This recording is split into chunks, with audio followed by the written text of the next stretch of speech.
This is Andy Purewal for ID Boxing. I'm joined by Matt Macklin here in Bournemouth. Matt, how are you finding things on the seaside? Not as warm as last time we was here. Nowhere near as warm. Very chilly, that breeze coming off there, and it being about -5. Where last time we were all in our shorts and flip-flops. I've just seen you start rubbing your hands at the thought of going outside, then. You're not very impressed. No, definitely not. Obviously, we're here though. CBS returns to his hometown. Xhoxhaj, the man in the opposite corner. I've asked everybody. I'll ask you yourself. How much of Xhoxhaj do you know? Have you watched? Have you studied?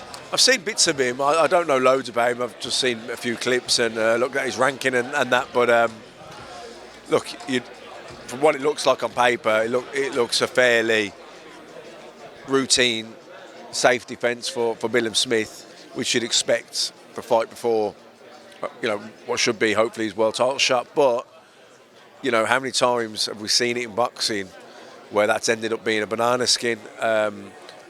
Don't expect it to be one.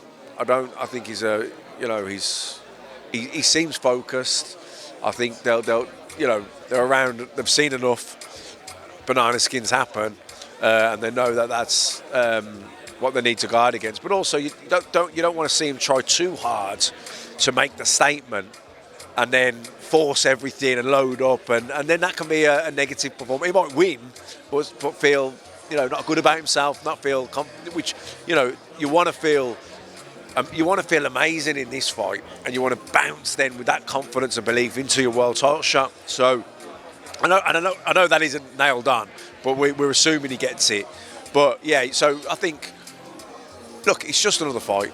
It's just another fight, and it's a massive fight. It's both are true. It's like he's got to be focused, but don't overthink it either.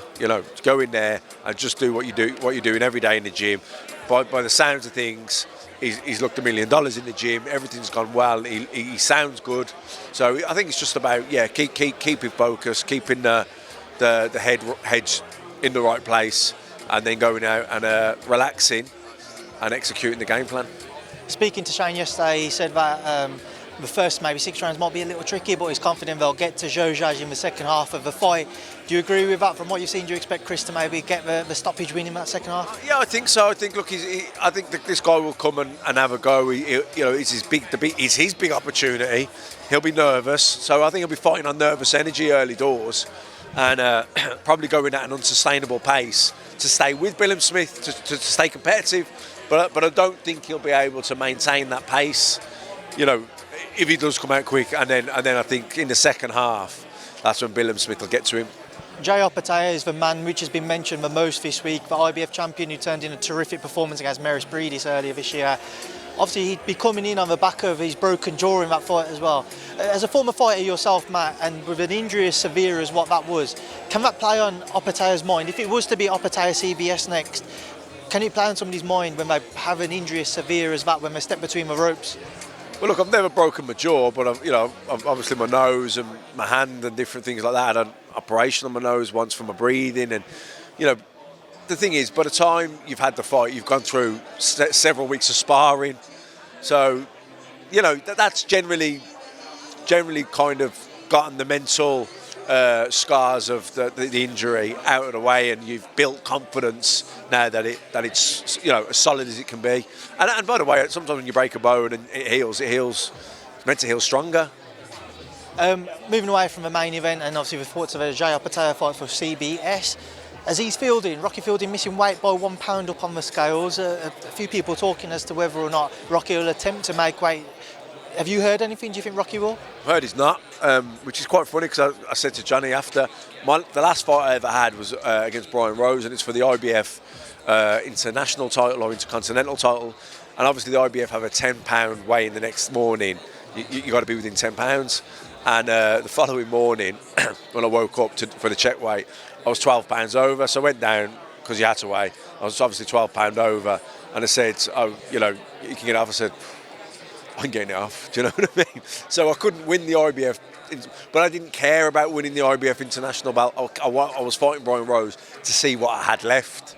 So I bring up that because it's a personal experience, and I'm trying to think where Rocky's at in his head with his mindset.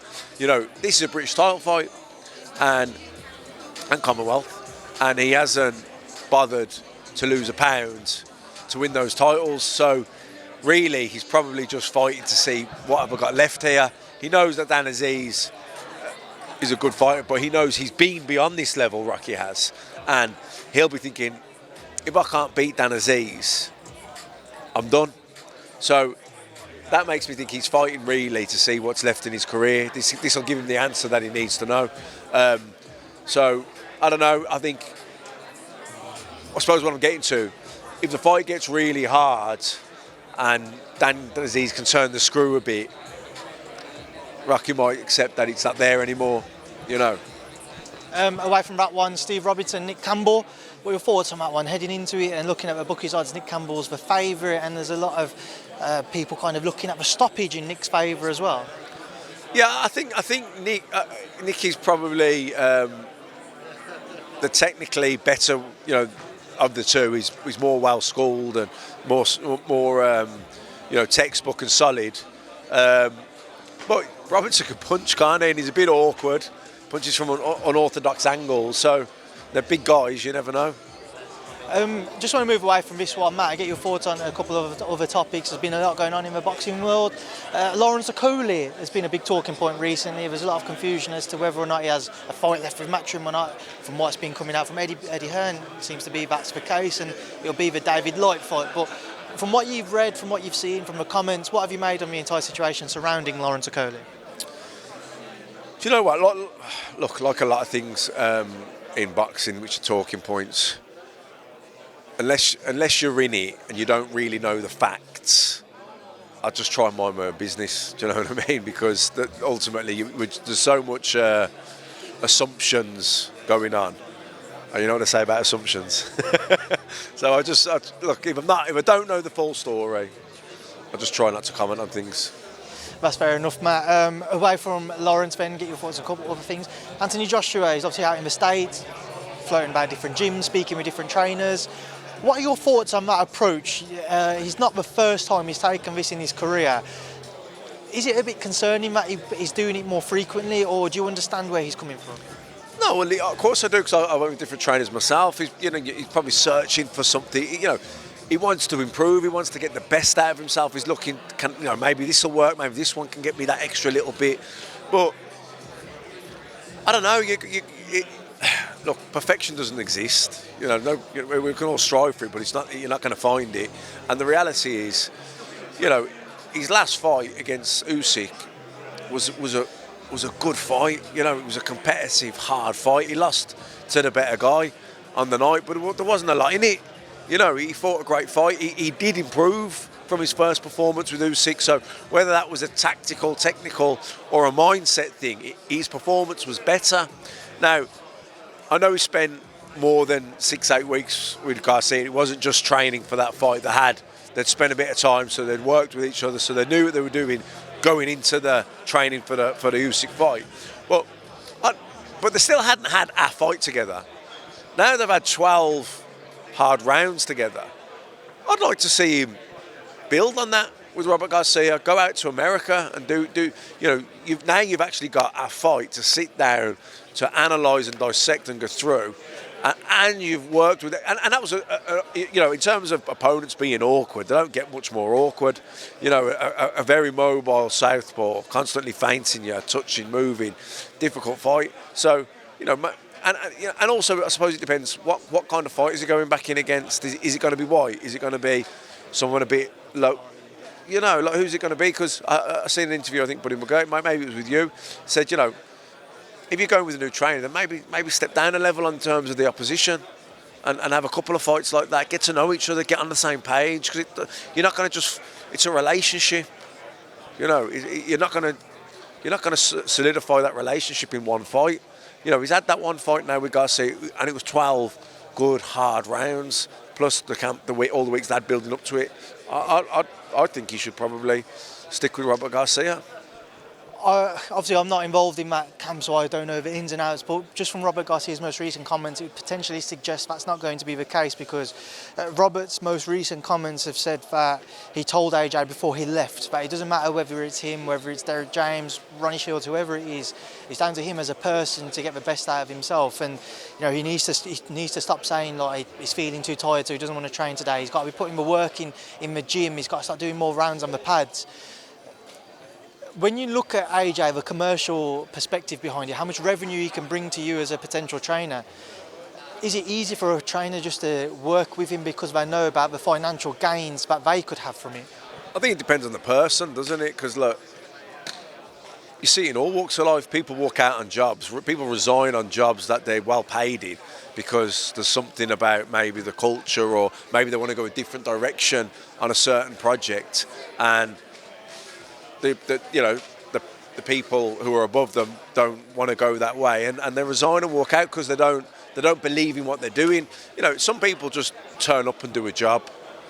Some people negotiate a salary and then they don't ever think about the money ever again. They go above and beyond. They're in the job, they sleep it. How can I best bring value here? What can I bring to the table? How do I add value? How can I make a difference? They're not thinking about the money. They're getting paid for doing it. It is their job, but that's secondary. They're passionate, and they've got a purpose with it, and they've got ambitions of how they want to steer it and do it. But people that are just collecting a paycheck, they'll just collect the paycheck. They'll just go through the motions, won't they?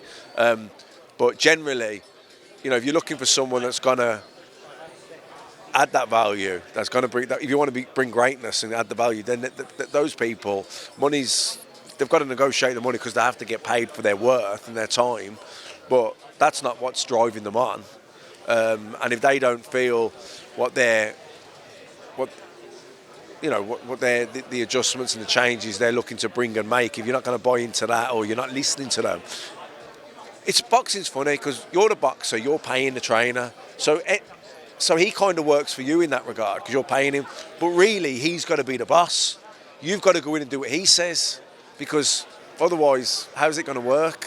Do you know? But Which is, again, it's an interesting point that you make there, because further on to his comments, he said he needs to let somebody else be the boss. He can't just be going in there himself thinking he's the boss. He knows more than everybody else. And it's similar comments to what Shane said yesterday. He can't be going into the gym saying that, I'm the boss, I know more than you. He needs somebody who not necessarily knows more than him, but can teach him more and bring something to him.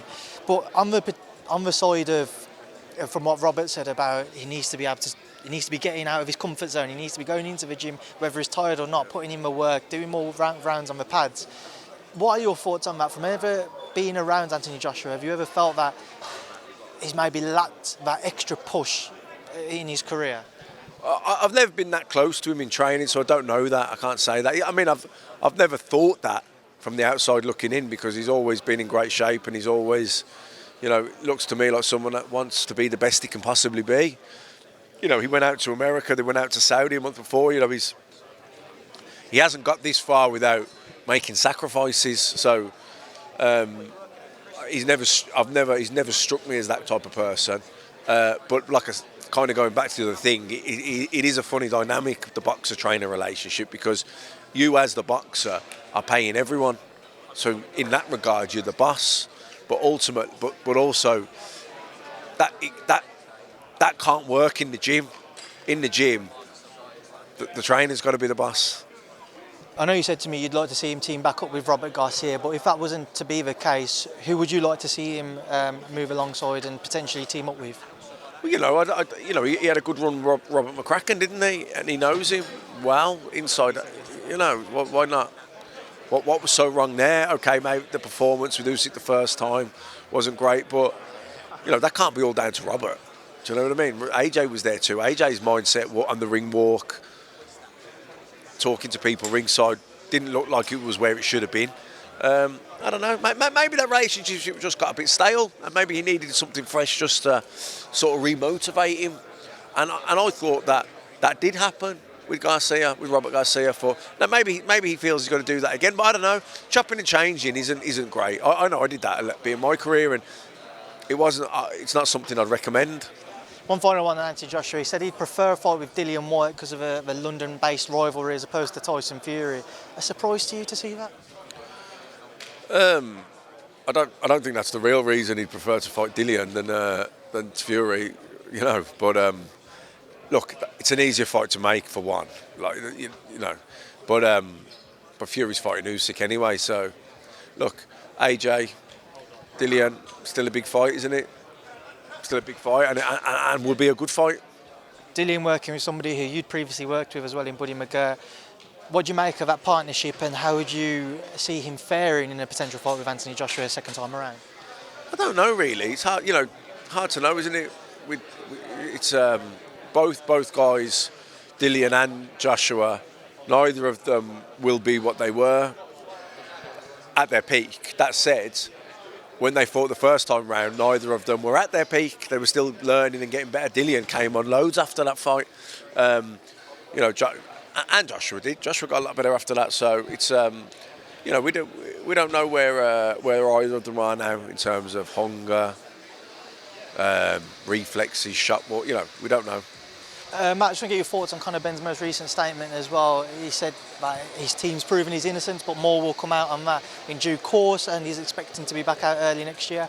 Obviously, it's still an ongoing case. There's a lot swirling around it, but what have been your thoughts on that most recent statement? Look, I just think there's a lot of talk, isn't there? We just want to see it, don't we? We just want to. I'd love him to come out. I'd love him to come out and prove that he's.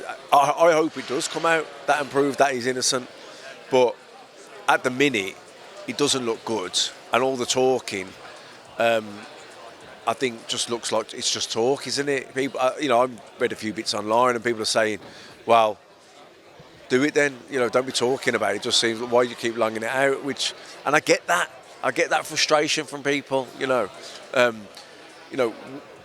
Ultimately, there's 2 failed tests, and until we hear why what proves that wrong, that still remains. That's where we are. Like I say, I really do hope that it does. I'd love that to be the case. That there's a reason that explains it and proves his innocence, because I like Conor Benn, love watching his fights, like him as a person. But there are 2 failed tests, and that's where we're at of today. And that's all we can go on for today, because that's all that's been proven. Matt, final one just before I let you go. Teeing up next year, Eubank Jr, Smith. Speaking to a few people in the industry, they're kind of edging towards Liam moving up in weight. Who do you slightly favour? Yeah, look, I think it's a toss of a coin. I think it'll come down. Look, it'll come down to. I'm not going to say who wants it most, because I think they both want it. They both want it with everything they've got. Maybe who's a little bit fresher. A little bit fresher. That could come into it a little bit. Liam's had a few hard fights recently, but so's Eubank.